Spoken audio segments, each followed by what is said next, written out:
At around 10:30 p.m. on the night of the 12th of June 1994, O.J. Simpson was a man without an alibi.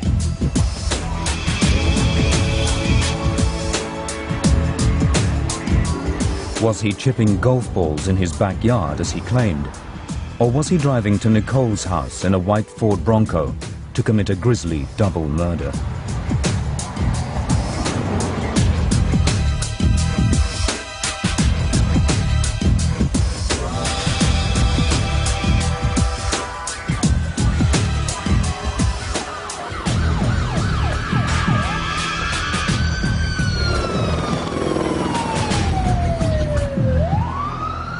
At 875 South Bundy Drive, in the comfortable suburbs of West Los Angeles, Nicole Brown Simpson and Ronald Goldman lay murdered with multiple stab wounds.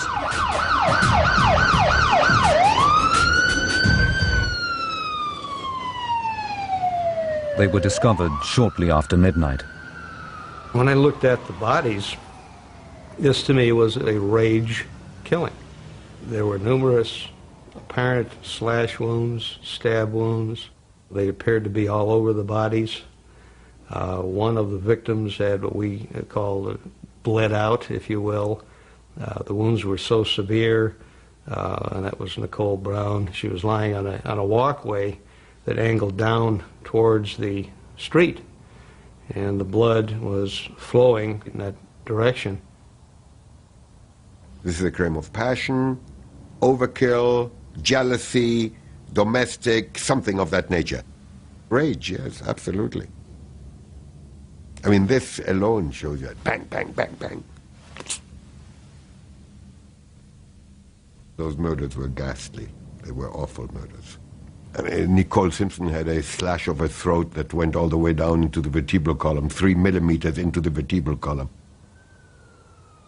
The detectives that arrived at Nicole's house on Bundy Drive in the early hours of the morning faced a forensic jigsaw puzzle. There was a left-handed leather glove covered in blood, bloody footprints, and 5 drops of blood heading away from the scene to the rear of the property. Here it's pretty obvious what happened. There was a struggle. The left glove came off during the struggle. The left hand or the left side of this perpetrator's body was injured, and as that person moved away, they bled. There was also an envelope containing a pair of glasses, which they later found Ron Goldman had come to deliver to Nicole.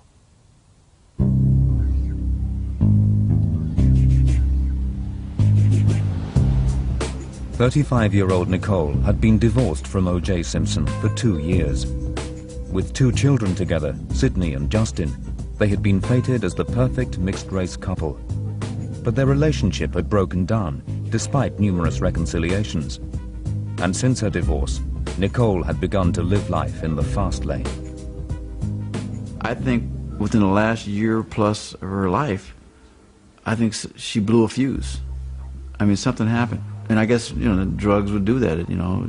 Here she is one moment, a faithful wife, dedicated, you know, loving.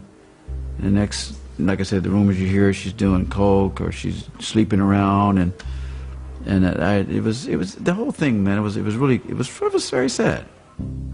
On the evening of the murder, Nicole had gone to see her daughter Sydney dancing in a school show. Simpson was also there. He'd heard that day that his affair with girlfriend Paula Barbieri was over. After the show, Simpson went home, while Nicole went on to a family dinner at the fashionable Mezzaluna restaurant where Ron Goldman worked as a waiter. Nicole was a frequent visitor. Since her divorce, she had become involved with various men from the restaurant. And 6'1", 25-year-old Goldman was rumored to be a boyfriend. He had been to her house and been seen driving her Ferrari.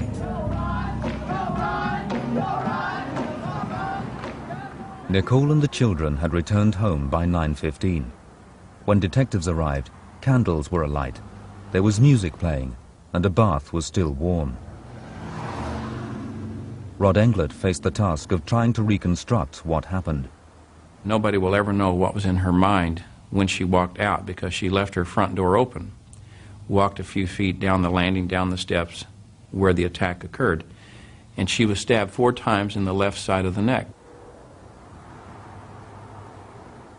The evidence suggests that Ron Goldman walked up and he is then attacked, and a struggle between the two, a confrontation between the two occurs in her blood that's already bleeding. So she had to be down for her blood to bleed to the extent that it already bled. But if Nicole went down quickly, the forensic evidence showed that Ron Goldman was involved in a violent struggle. He's struggling, he's fighting, he's twisting, he's turning, he's doing everything that he can to survive, and the other person is doing everything that he can to quieten him and kill him. And the best way to silence someone, one has to know that you sever the throat. And that's a kill. Tom Lang and 3 other detectives then went up to Simpson's house, a 5-minute drive away on Rockingham Avenue. He had to be informed, but as the ex-husband, he was also a potential suspect. On their arrival, Detective Mark Furman told his colleagues that he'd found a speck of blood on the door of Simpson's white Ford Bronco, which was parked outside. The detectives then went on to the property and found that Simpson had left for Chicago a few hours before at 11 p.m. During their search at the house, Detective Furman said he found a right-handed glove covered in blood. Well, Furman had been to Bundy. It's not too difficult to put 2 and 2 together. It's still 4. He sees what appears to be a matching glove, and it's a right-handed glove. This now becomes a crime scene. As dawn broke, the police said they found spots of Simpson's blood on the drive of his house and in the entrance hall. Simpson was now the prime suspect. A few hours later, Detective Bert Looper supervised the search for more clues. In particular, the bedroom I wanted to see was the master bedroom, which was O.J.'s. And I have the photographer take several photographs before we even go in, one of which indicated some socks in front of the bed on the floor. At first, no one noticed that the socks were bloody, but later analysis showed otherwise. When those socks were examined with high-intensity light, there was a lot of blood, because around the ankle of one of them was 19 projected spatters of blood all the way around. And there were 39 on the other. That came back to Nicole Brown Simpson's blood, and it was projected. That's the key. Those socks were present when they're fighting in that particular area. That's probably one of the strongest pieces of evidence in this whole case, is that pair of socks.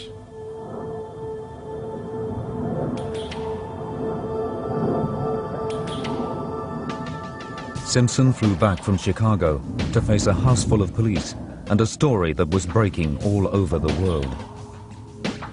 The detectives in charge of the case, Tom Lang and partner Phil Van Atta, immediately spotted what they thought was a vital clue. We not only wanted a statement from him, an attempt to glean inconsistencies down the road, but his hand was bleeding.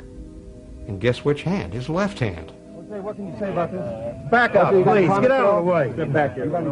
Well, we have a good shot at getting this evidence, and that hand is no evidence, because we know our killer is probably injured on the left side of their body, and guess what else we have?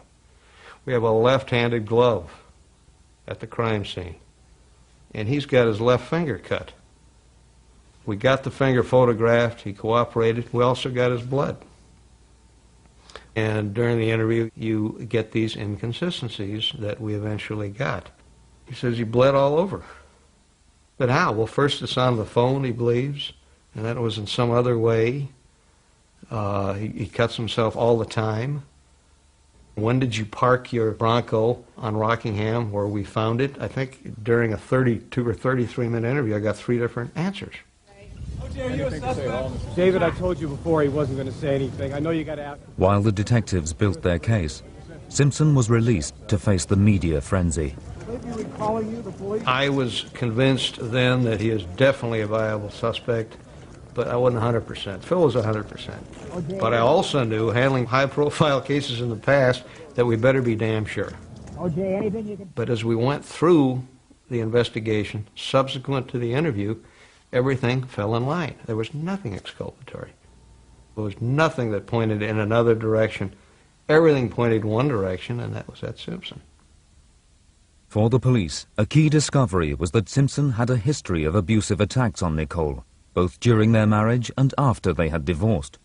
There were also suggestions that Simpson had stalked her. The evidence seemed overwhelming.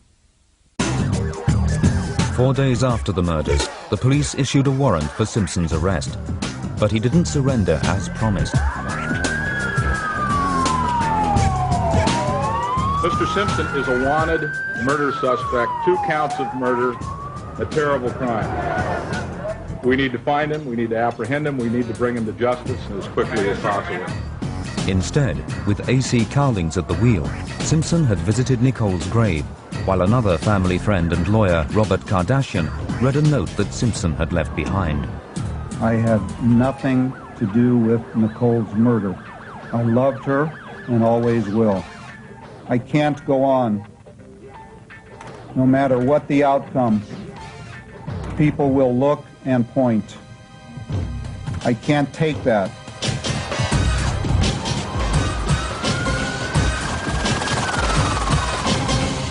As the drama unfolded on live television, thousands came out onto the streets to watch the most wanted man in America go by.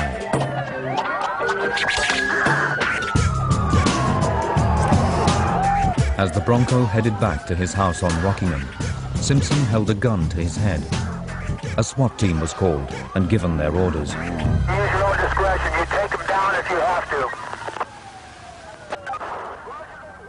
Running after the Bronco was 24-year-old Jason, Simpson's son by his first marriage.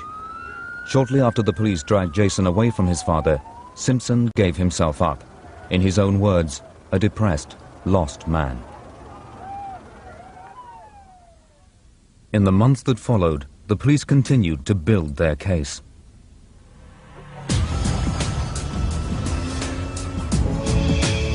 They believed that Simpson had driven over to Bundy and had either stalked Nicole or been driven by Goldman's arrival into a fit of jealous rage.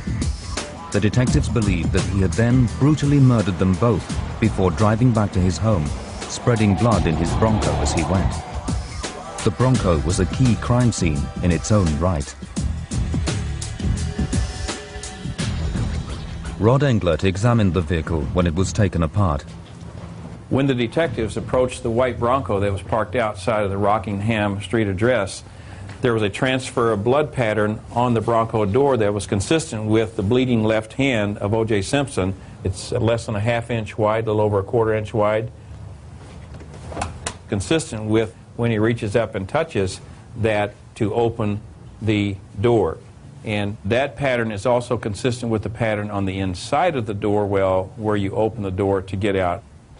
The forensic team found Simpson's blood by the driver's door, on the driver's side carpet, on the seats, the instrument panel, and on the steering wheel. But it was the discovery of Nicole Brown's and Ron Goldman's blood, particularly on the center console, that clinched it. For Englert and the team, it appeared to prove that Simpson had been involved in the crime. If there is any doubt in anybody's mind about this person not committing this crime, I mean, then they have a real problem with reality. I need something to point in another direction. I need something substantive that says someone else did or could have done this crime. None of that exists. Absolutely none of that.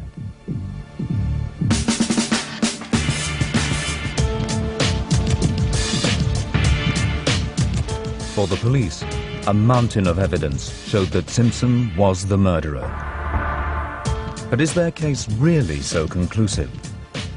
Not only is there significant evidence pointing away from Simpson, but it's also now clear from the new research for this film that there is evidence that the police